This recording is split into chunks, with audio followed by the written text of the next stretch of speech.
The Spurs go 0-2 in the preseason. We're going to look at that as well as get into this fan war that's going on. Tank, no tank.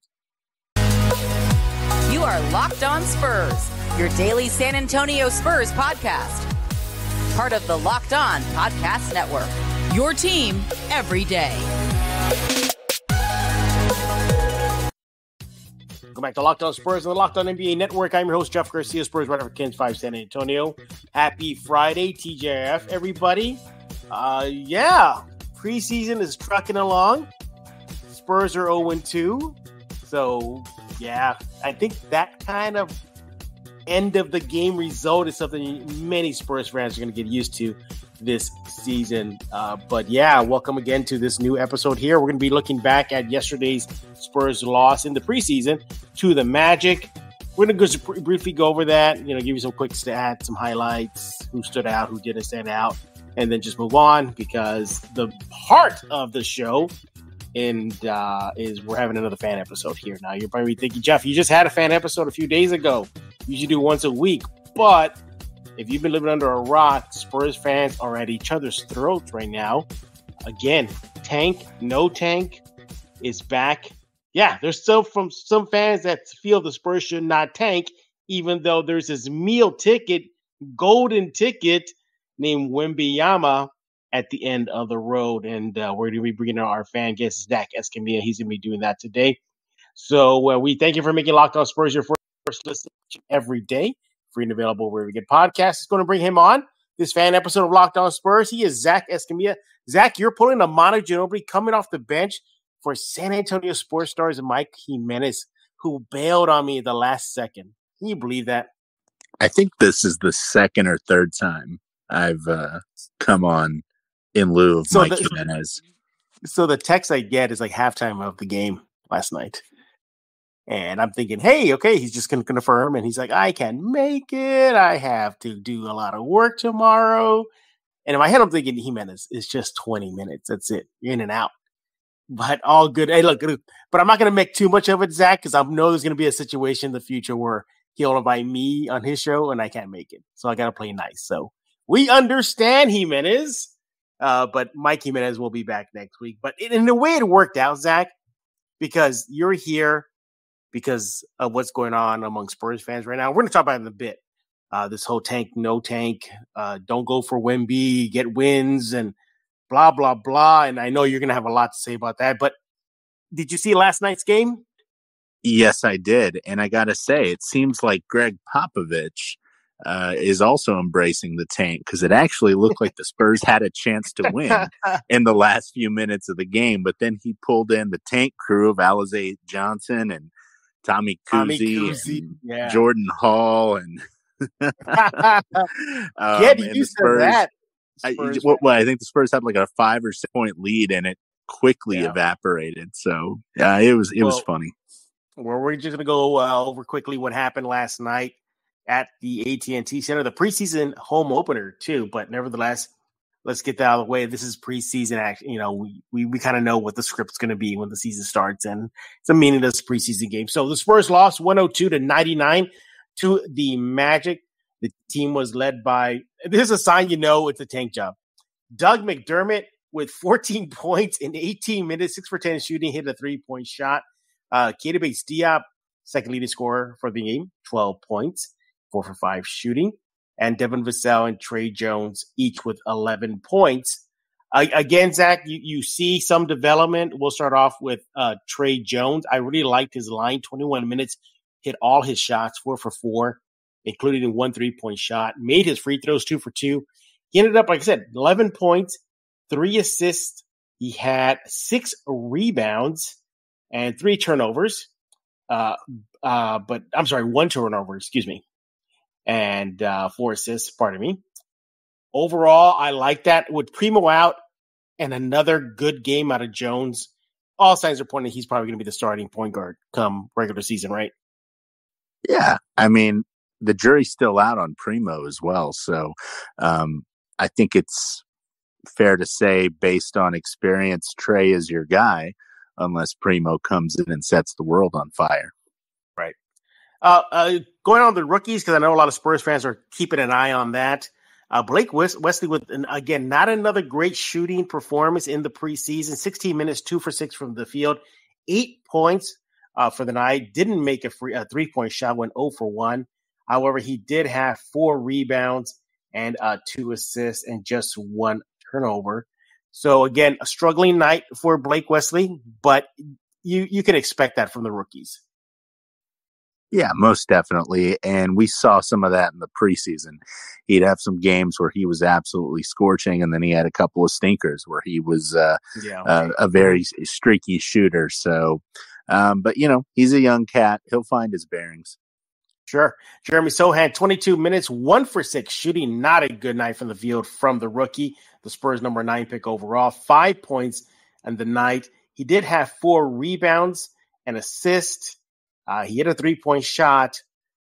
But again, you factor in, he didn't get a Vegas run for the Summer League. Didn't play with Team Poland. Training camp is kind of rushed now. I remember back in the day, Zach, training camp used to be a big thing, but it feels so rushed now.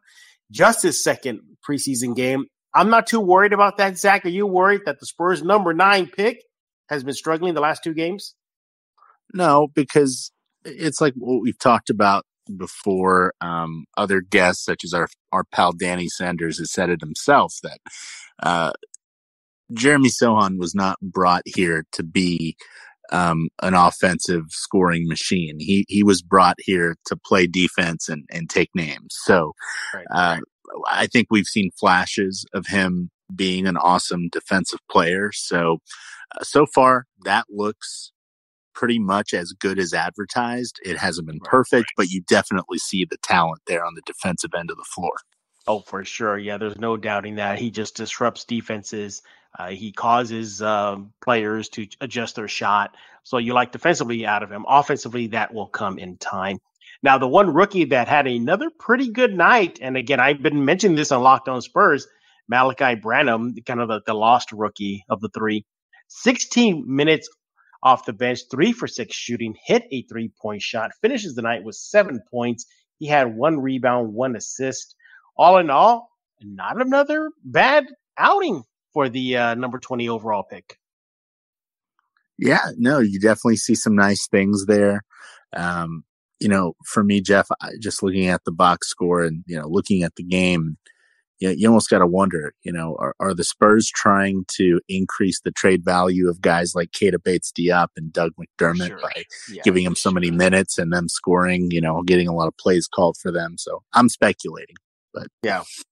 Again, Devin Vassell, as you mentioned, he did have 11 points, 5 assists. I like that. That shows me he's looking to become a little bit more a facilitator in his 3rd season. Again, you're not going to put too much weight in these preseason games, at least the early ones. Maybe the last 2, Zach, there you start kind of looking at, okay, what do we got going here before the regular season starts? But all in all, another loss for the Spurs.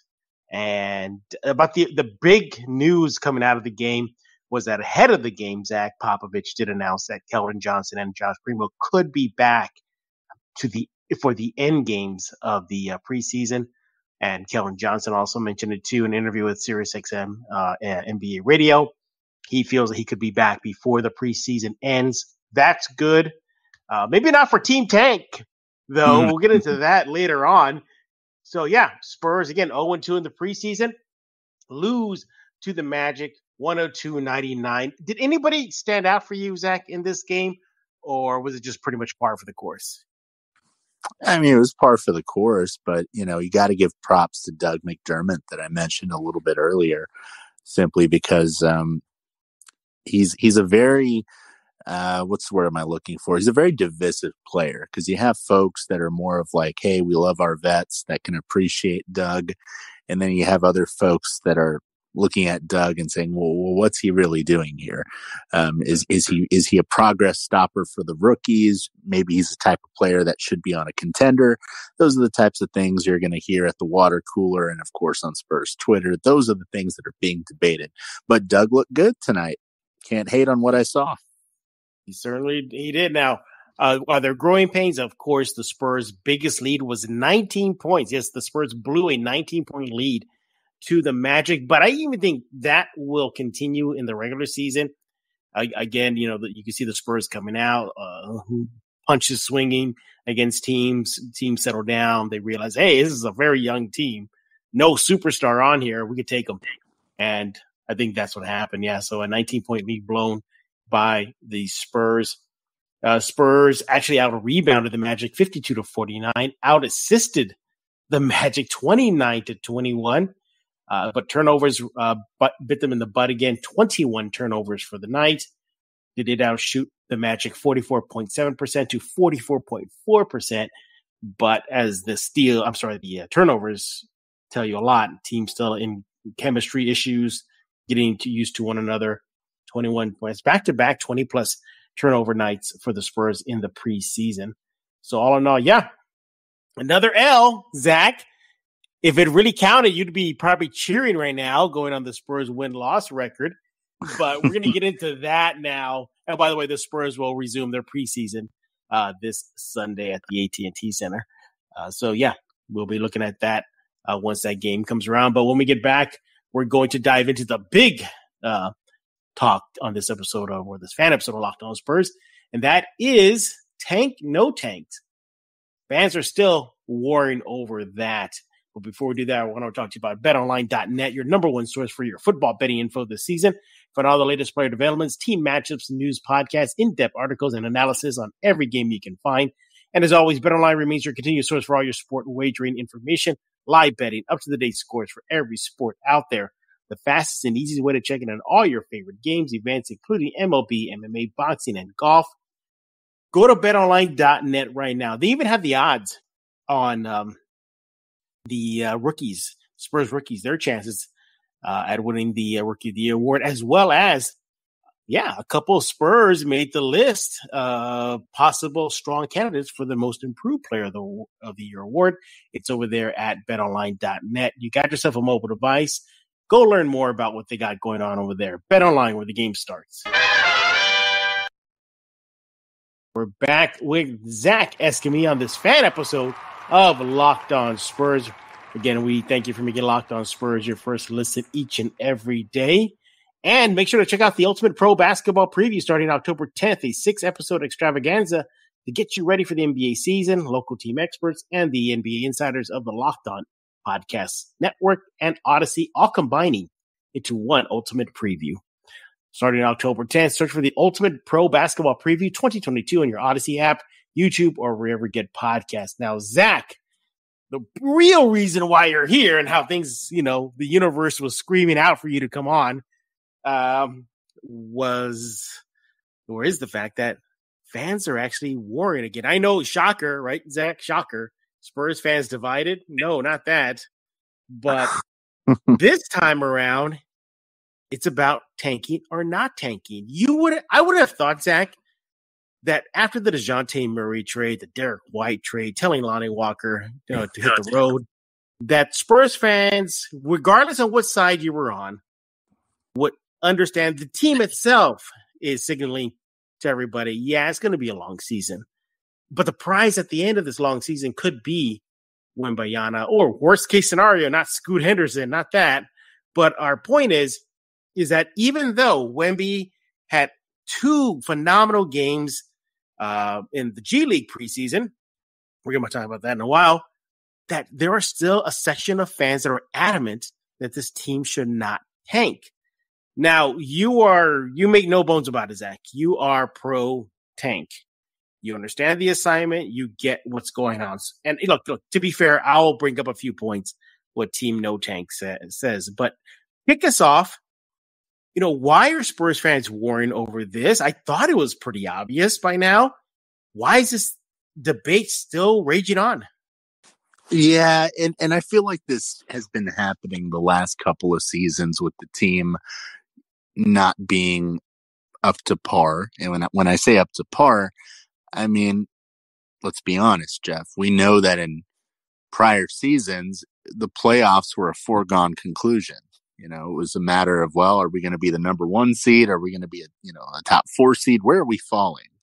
And now here we are debating should we We go for a play-in berth? Should we try to get that play-in game and settle for a mediocre pick? Or do we just embrace the fact that the team's not going to be very good and really root hard for a potential generational player being made available to the Spurs? Because if you look at this roster right now, I mean, they're going to be right up there as in my opinion, a lock for a top 3-4 pick. So when you have all these people saying, "Oh, there's only a 14% chance, Zach," what? It's only 14%. They still should try to play and win. It's like, okay, I hear you, I understand you, but let's be very honest with ourselves here. I highly doubt that any of these players are going to try and lose on purpose. Like, they're all competitors. They're not going to sit back and just take a beating and not at least compete, right? And I highly doubt Popovich is going to tell them, "Hey guys, just don't go out there and win. Just do whatever you want and try to lose." I mean, let's not talk crazy here. We all know that's not happening. But based on what the organization has signaled to us with this roster, this is not a playoff roster. I don't care how many leaps Devin Vassell takes. I don't care how many leaps Keldon Johnson or Josh Primo takes. It is not a playoff roster.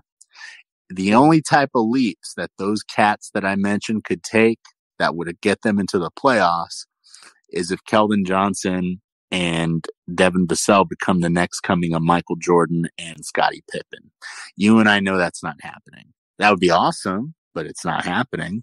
So it's kind of like that Randy Macho Man Savage gif where he says, "You may not like it, but please accept it," or accept it, because that's the thing. Like, these folks that are upset about this tank, no one's telling you to like it.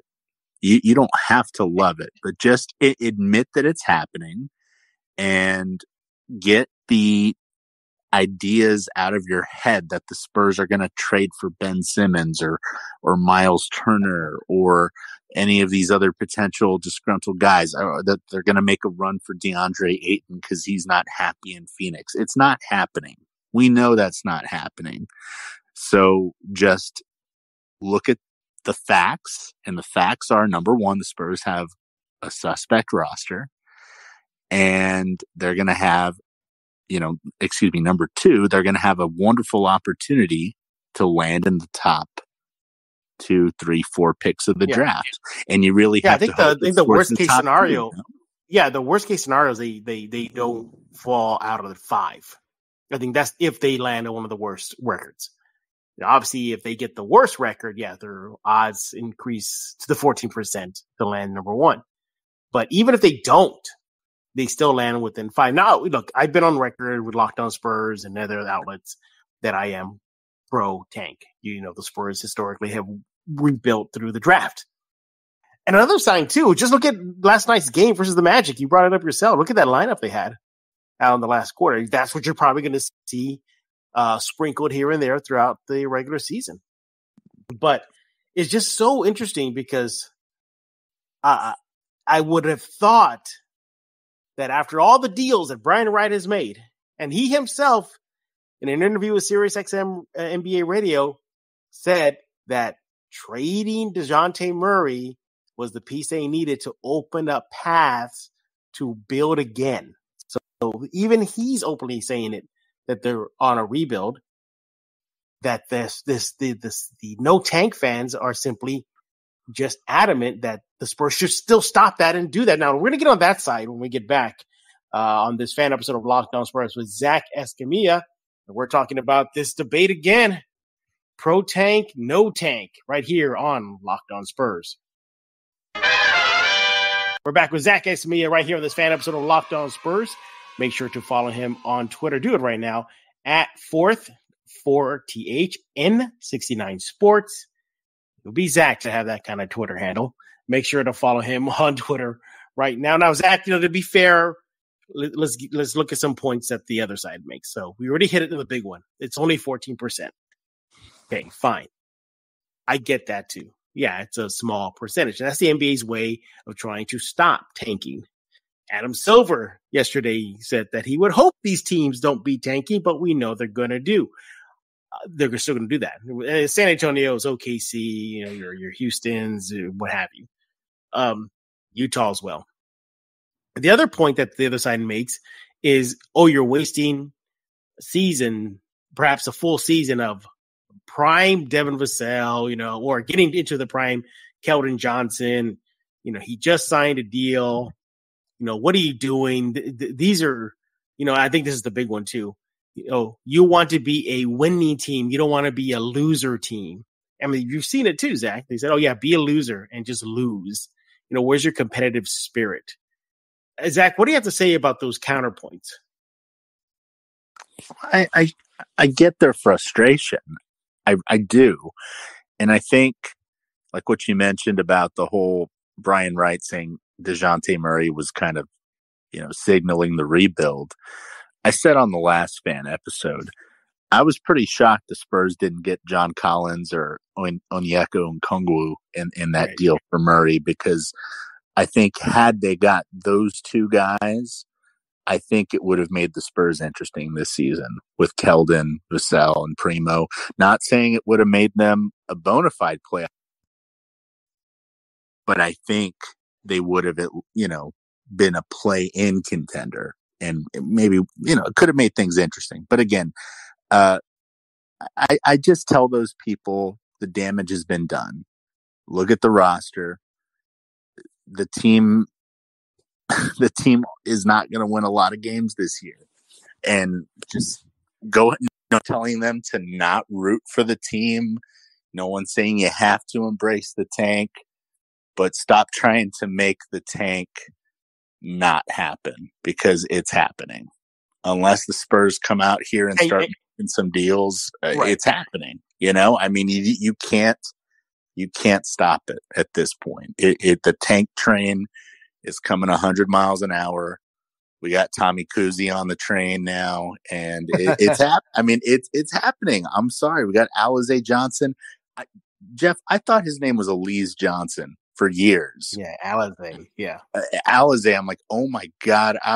It was like a Dumb and Dumber moment where he's like, Samsonite. I was way off. Like that's how I felt. So I would just tell him, guys, just go have an Eskimo pie, grab a Truly, grab a White Claw, grab an Old Fashioned, grab a Zima, whatever you drink, and just Zima. I haven't heard that in a long time. Pop a Xanax or something, because you're going to need it. It's going to be a long season.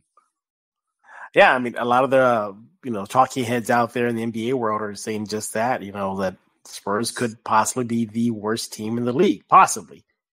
You're seeing a lot of you're seeing a lot of campaigning for that on social media, with Spurs fans actually saying that if the Spurs do get the number 1 or number 2 pick, that the fans that didn't want the tank shouldn't be a part of that crew celebrating it, because they've been against it. I'm seeing other fan bases on Twitter, like other fan bases saying, oh my God, this Spurs team is definitely getting the number 1 pick. Look how bad they are. Yeah. And look, that's no knock on Keldon. That's no knock on Devin or Primo if he does. Well, because they're just guys right now. They're just guys, Jeff. I mean, they're not bad players. They're good players, but they're role players. They're not stars. They're just good guys to have on a team. But I think I brought this up on a tweet before, but they're kind of like the Teen Titans. They're the type of heroes that can kind of kick some butt at times, but they need a Batman or a Superman to lead them when things really get hairy. And the Spurs don't have a Batman or a Superman right now. Yeah. You heard this phrase, tanking is only for losers. Have you heard that, or, thrown out there from the other side of the fence? It got pretty vicious recently. Oh, Jeff, I had to block some people, man. Like it got crazy. Yeah. A couple of days ago. Yeah. It's like, guys, just, just let it go, man. Like, seriously, I mean, it's like no here's one's going what- to change anyone's mind, but it's like, come on, man. Like, if you're not for tanking, then you're not for tanking. But look at the team, and if you want to be delusional and think that they're going somewhere, then that's on you. I mean, hey, ignorance is bliss, man. I mean, shoot. Well, to pull a quote from Brian Wright in that interview with SiriusXM NBA Radio, he says, "You have to do what's best for your organization." And at that time, it was rebuilding, pulling the plug on the Derek White, on your Lonnie Walkers, your DeJountes, your Bryn Forbes. I mean, think about it. Bryn Forbes was the first signal that went down when they traded him to Denver. And then the Thaddeus Young, what did they get in return? Those draft picks. So, and of course, the Murray haul was insane as far as a rebuild is concerned with all those picks they received. So they're sitting pretty right now. And look, I get also too that the other side of the fence, they're Spurs fans. I get that, the sentimental side of it. They want the team to excel. They want the team to getting W's. Perhaps they're still living in the past of the golden era of the Spurs, hoping those runs can happen again. But they're not going to happen. And there's a reason why you have Brian Wright saying, quote, "You have to do what's best for organization." You understand why Brian Wright in that same interview says trading DeJounte Murray opened up new paths for us to rebuild. He said it himself. Go back and listen to it. It's on kens5.com/Spurs. He says from trading some of those picks, evaluating players. So there it is. It's on the way. But, I guess the bigger question too here is, Zach, why does it seem to me, and I've been to many fan bases homes from Boston to New York to Brooklyn to New Jersey before they moved to Brooklyn to Chicago. Why does it seem the Spurs fans are the most divisive group out there? That's a really great question. I think a lot of the other teams that you mentioned, those cities, have more than one team. And here in San Antonio, the Spurs are everything. We don't have an NFL team here. We don't have an NHL hockey team. We don't have a Major League Baseball team. So the Spurs, everything is seen under, a microscopic eye, if you will. And, San Antonio's technically a big city, but it still kind of has that small town vibe to it. And like you mentioned, everyone all wants to see the Spurs succeed. Nobody wants to see the team suck.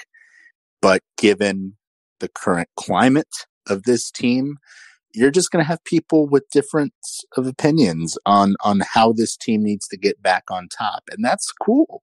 That makes things spicy. It makes things interesting. But doesn't mean to be an a-hole. Like, dude, seriously, okay, you don't want them to tank, or you do want them to tank. Have whatever opinion you want. You don't have to agree with people. But again, looking at the roster, I would just tell anyone that looks at this roster and thinks that they're more than a 20-win team, I would just say God bless them, because that's wild to me, because team looks like it's a 20-win team at best. Heck, 20 wins might even be generous. Wow. So again, man, I don't know why people want to war on Twitter over this topic. To me, it's getting really played out, and we're just into 2 preseason games right now. I know. It's like, man. And something tells me this debate. But you know what's going to happen, Jeff? Because there's going to be like wins where the Spurs beat a team that they shouldn't have beat. And, it's like Sohan or Blake Wesley is going to score like 30 plus points, and everyone's going to be like, "Oh, this is it. We're going to make the play-in. See, we beat the Mavericks or so-and-so, and, we're back on top." And then, of course, the next game's going to bring back everybody to reality, and you're going to have those people saying, "Oh, see, I told you, you were wrong." And it's just going to be a back and forth after every game of, "Hey, I told you so. Hey, I'm right. You're wrong." And I'm excited to watch some basketball this season, first and foremost. But then I'll be honest, there's another part of me that's thinking, man, would be nice to just hit fast forward on the season. I know. And Exactly, skip to the lottery and, the NBA is like one of the few leagues where you can predict the ultimate champion before the season even starts. So that's how redundant it can be. But yeah, I mean, look, Zach, 2 games that the ESPN broadcasted Wembyana playing Scoot Henderson. He got hurt in the second game. They sat him out. But if those 2 games with Wemby and that 1 game with Scoot, especially that first game was insane, didn't even convince the no tank side to see what could possibly be at the end of the tunnel. I don't know what was. Again, Wemby was just, shooting like KD, 7'4", wingspan from out of this world. You have reporters out there coming out that NBA GM saying you're going to see a lot of teams tanking now all of a sudden, especially the ones near the bottom. So yeah, if that didn't convince them, I don't know what will. But you know what, Jeff? Just like the great artist Seal, Mr. Kiss from a Rose himself said, in a world full of people, only some want to fly. Isn't that crazy? So that's how I look at this whole thing where people are against tanking for Wemby. It's like you got this guy that can single-handedly change your franchise. Well, every regular season loss the Spurs racks up is a one step closer to that possibility. It increases their odds to 14%. We get that. But I'd rather have 14% going into a Wemby, prized draft lottery than 5% or 10% or even 13%. I'll take that extra 1% if it meant for this team to net themselves Wemby. Or even Scoot. I mean, that's your consolation prize. Oh no, not that. And you know what, Jeff? I'm really kicking myself right now because, as you know, I went to Vegas recently, and I was looking at the MGM, the betting marks for the NBA champions, and I almost took a quick photo to send you a screenshot of what the betting odds were on the Spurs, their odds to win the championship, and I'm pretty sure. I don't remember the number exactly, so I don't even want to speculate on what the number was, but I'm fairly positive they were the lowest possible odds to win an NBA championship. I'm talking lower than Utah. I'm talking lower than Houston. Like they, according to Vegas, I think Vegas thinks they're going to be the worst team in the league based on what I saw. And I really wish I took a screenshot of it. I wish you did. Yeah. I wanted to, post it on Twitter and be like, hey guys, so Vegas thinks we're going to be the worst team in the league. Here it is. I probably should have put some money on that because I was telling my wife, I said, Jamie, I'm going to put some money on the under. She's like, on the under? I'm like, yeah, this team's going to suck. And she's like, no, come on. I'm like, yeah, it's going to be bad. Yeah. I haven't even seen the win total projections, at least if they've been updated since early in the offseason.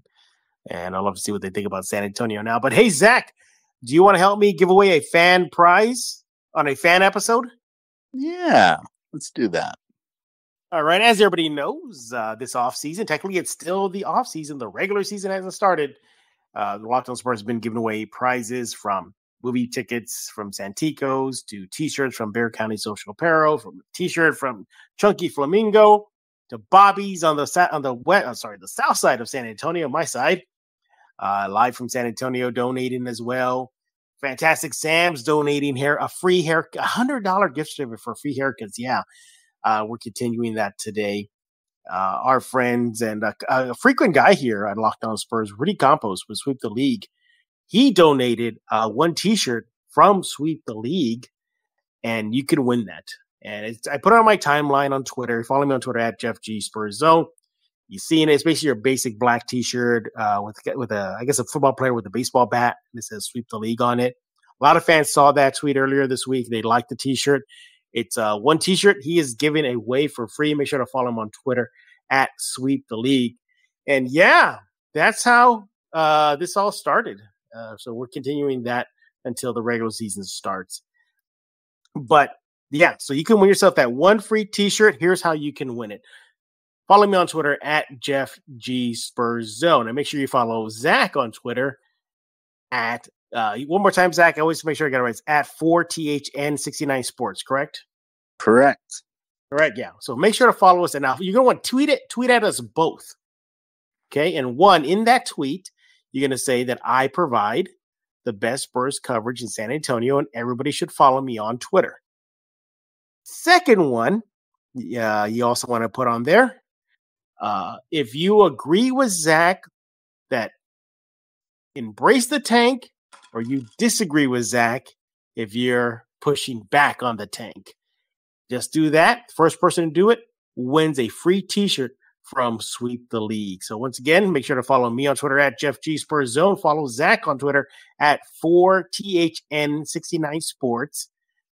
In that tweet, write that I provide the best Spurs coverage in San Antonio, and everybody should follow me. And write, or tweet in this case, if you agree or disagree with Zach, and if you're on pro tank or no tank. Do that, and you win yourself a t-shirt courtesy of Sweep the League. Got to be the first one to do it, though. So there you go. Zach, I want to thank you for hopping on this episode of Locked On Spurs, filling in nicely for Jimenez. You got any words for Jimenez as you picked up his slack once again? Just keep them coming, man, with the polls. You know, he puts out some colorful polls. You know, sometimes they draw the ire of some people, but I think they're pretty funny. He did one asking people what he and his cohort over there at the Star, James Pledger, what they should be for Halloween. Oh, there were oh my goodness. There were some interesting GIFs, I should say. Oh, did you see the one for the ambiguously gay duo from SNL? I think they should totally do that one. That would be hilarious. I saw the one from Dumb and Dumber, like those two guys. I saw, what's the other one I saw? I think I saw, a wrestling, like I think it was the Road Warriors. So yeah. And that tweet, though, that tweet, though, it was just like crying for them to get clowned on. It was just there. I was like, you did it yourself, Jimenez. You put it out there. I feel like Mike puts a lot of stuff out there that he knows he's going to get clowned on, but I think he gets off on it or something. He's just a good sport. He's just a really good sport. He's a good guy, good friend of the show right here on Locked On Spurs. But he will come back next week. And next week we're going to be still continuing discussing the Spurs preseason action. Dr. Ryan McCorkle will be back next week. A lot of fans love his weekly segment. You missed his recent one on Josh Primo's MCL strain. Go check it out. I think it was yesterday's Locked On Spurs. Very informative, very educating. You should definitely check it out. And by the way, quickly, Zach, I just want to give a quick shout out to the NBA 2K League. I broke the news yesterday that they announced an agreement to launch an expansion team from Australia. NBL Oz Gaming became the first Australian pro team to join a global esports league and the third team from outside of the North American side of the world. So congratulations to the NBA 2K League, the NBL Oz Gaming. And for those Spurs fans wondering, well, why aren't the Spurs hopping on yet? Look, the Spurs are not just the only team out there. There's not all NBA teams are on board. I think the Suns, the Spurs, the Nuggets, the Pelicans, the Bulls, the Rockets, the Clippers. I think those are the last 7 remaining NBA teams that are not on board. But I did ask the commissioner of the league, has there been any pushback from those remaining teams? He said no, that their interest still remains. So we'll see if the Spurs ever join the NBA 2K League. But it's all there at kens5.com/Spurs. Subscribe to Locked On Spurs wherever you get your favorite podcast, Google Play, Stitcher, iTunes, and on YouTube, and on the Kens 5 Plus app. We always thank you for making Locked On Spurs your first listen each and every day. Make your second listen Locked On Fantasy Basketball. Josh Lloyd hosts the #1 daily fantasy sports basketball show on the planet. Like Locked On Spurs, it's free and available wherever you get podcasts. So for Zach filling in once again for Jimenez Escamilla, I am Jeff Garcia. We're going to put a lock in this episode of Locked On Spurs.